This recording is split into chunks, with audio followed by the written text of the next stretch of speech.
क्या आप कोई चीज लेने एक रूम से दूसरे रूम में गए और सडनली भूल गए कि आप उस रूम में आखिर क्या करने आए थे?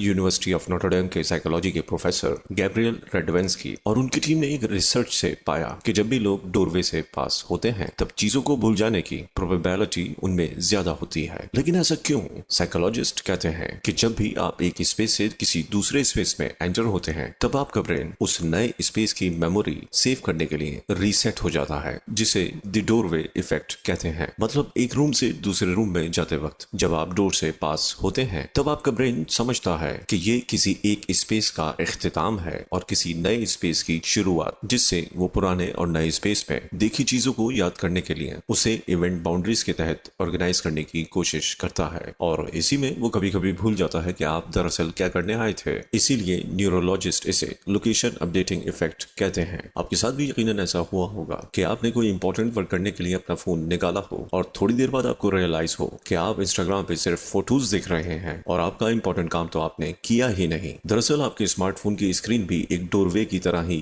बिहेव करती है। जब भी आप अपना फोन अनलॉक करते हैं तब आप एक डिजिटल डोरवे से होकर एक नई दुनिया में एंटर होते हैं, जिससे आपका ब्रेन भूल जाता है कि आप दरअसल यहाँ क्या करने आए थे। लेकिन हमारे इस प्रॉब्लम का एक बेस्ट सोल्यूशन मौजूद है जापानीज रेलवे स्टेशन की एक सेफ्टी टेक्निक में, जिसे पॉइंटिंग एंड कॉलिंग मेथड कहा जाता है। और इसी मेथड का यूज करने से जापानीज रेलवे नेटवर्क वर्ल्ड का फास्ट और सेफ तरीन नेटवर्क माना जाता है। तो चलिए जानते हैं कि ये pointing and calling method exactly है क्या। पॉइंटिंग एंड कॉलिंग मेथड एक सिंपल सी सेफ्टी टेक्निक है जो जापानीज रेलवे इंडस्ट्री यूज करती है ह्यूमन एरर से होने वाले एक्सीडेंट्स को कम करने के लिए। फॉर एग्जाम्पल, ट्रेन की स्पीड चेक करने के लिए ड्राइवर सिर्फ स्पीडोमीटर देखकर चेक करने की जगह वो स्पीडोमीटर के सामने अपनी फिंगर पॉइंट करने के बाद कहता है स्पीड 80 चेक। मतलब किसी भी काम को सिर्फ देखकर कंप्लीट करने के बजाय आप उस काम को अपनी फिंगर से पॉइंट आउट करें और बोलकर एक्शन लें, जिससे उस काम में आपकी अवेयरनेस इंस्टेंटली बढ़ जाएगी। Japanese railway technical research institute ने एक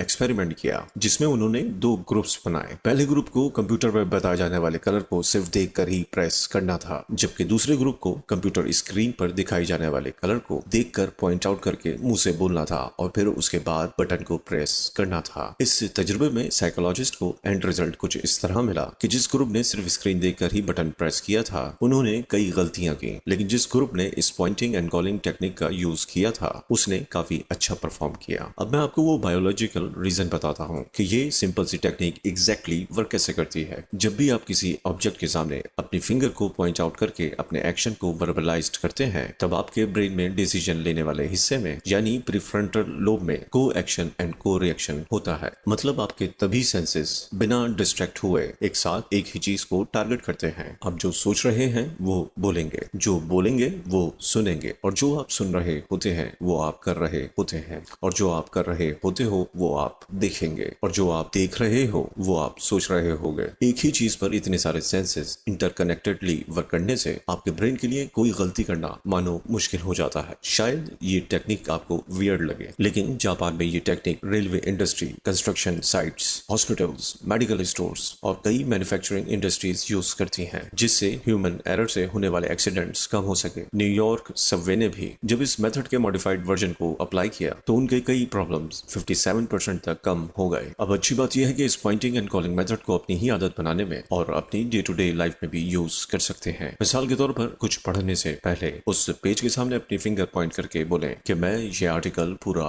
रीड करूंगा, जिससे आप ऑटोमेटिकली ज्यादा पढ़ पाएंगे। अगर आप शॉपिंग करते वक्त फजूल चीजों को खरीदने से खुद को बचाना चाहते हैं तो उस चीज के सामने अपनी फिंगर पॉइंट करके बोलें कि मैं ये चीज नहीं खरीदने वाला क्योंकि ये मेरे काम की नहीं है, जिससे आपका ब्रेन इंस्टेंटली इसे मान जाएगा। इस टेक्निक को आप हर उस जगह यूज कर सकते हैं जहां आपके डिस्ट्रैक्ट होने के चांसेस ज्यादा हों। मिसाल के तौर पर यूट्यूब स्टार्ट करने से पहले ही मैं अपनी मोबाइल स्क्रीन के सामने फिंगर पॉइंट आउट करके बोलता हूँ कि अभी मैं सिर्फ इसी क्रिएटर के वीडियोस देखने वाला हूँ, जिससे क्या होता है कि मैं यूट्यूब को एक यूनिवर्सिटी की तरह यूज कर पाता हूँ। इस पॉइंटिंग एंड कॉलिंग मेथड को मैं रोड क्रॉस करने से लेकर वीडियो अपलोड करने जैसे कई छोटे मोटे कामों में इस्तेमाल करता हूँ और ये टेक्निक डेफिनेटली वर्क करती है। मेरे कुछ ज्यादा कहने से बेहतर है कि आप खुद इस सिंपल टेक्निक का इस्तेमाल करें और खुद देखिएगा कि आपकी अवेयरनेस और अटेंशन इंस्टेंटली बढ़ जाएगी।